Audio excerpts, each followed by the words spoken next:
ഉപ്പ് ചൂടാക്കുന്നത് കണ്ടിട്ട് ആരും അത്ഭുതപ്പെടേണ്ട.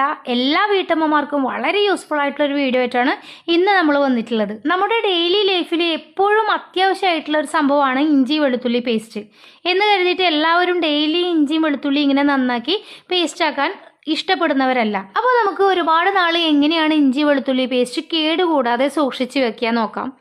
അതിനായി നമ്മൾ കഴുകി വൃത്തിയാക്കിയ ഇഞ്ചി വെളുത്തുള്ളി മിക്സിയുടെ ചെറിയ ജാറിലേക്ക് ഇട്ട് കൊടുത്ത് നമ്മൾ നേരത്തെ വറുത്ത് വെച്ചിട്ടുണ്ടായിരുന്ന 1 ടീസ്പൂൺ ഉപ്പും 1 ടീസ്പൂൺ മഞ്ഞൾപ്പൊടിയും കൂടെ ചേർത്ത് ഇത് നന്നായിട്ടൊന്ന് പൾസ് ചെയ്തിട്ടെടുക്കാം. നമ്മൾ 2-3 തവണ പൾസ് ചെയ്ത് കഴിഞ്ഞാൽ അത് നന്നായിട്ട് അടിഞ്ഞു കിട്ടും. ശേഷം ഇതിലേക്ക് 1 ടീസ്പൂൺ സൺഫ്ലവർ ഓയിലും കൂടെ ചേർത്ത് കൊടുത്ത് ഇത് നമുക്ക് ഒന്നും കൂടെ അടിച്ചെടുക്കാം. ഇങ്ങനെ തയ്യാറാക്കുന്ന ഇഞ്ചി വെളുത്തുള്ളി പേസ്റ്റിൻ്റെ ഒരു ഗുണം എന്താണെന്ന് വെച്ചാൽ ഇതിൻ്റെ ഫ്രഷ് ആയിട്ടുള്ള സ്മെല്ല് ഒരിക്കലും നഷ്ടപ്പെടില്ല. ഇത് നമുക്ക് 1 മാസം വരെ ഫ്രിഡ്ജിൽ വെക്കാതെയും 1 വർഷം വരെ നമുക്ക് ഫ്രിഡ്ജിൽ വെച്ചും ഉപയോഗിക്കാം. ട്രൈ ചെയ്യണേ.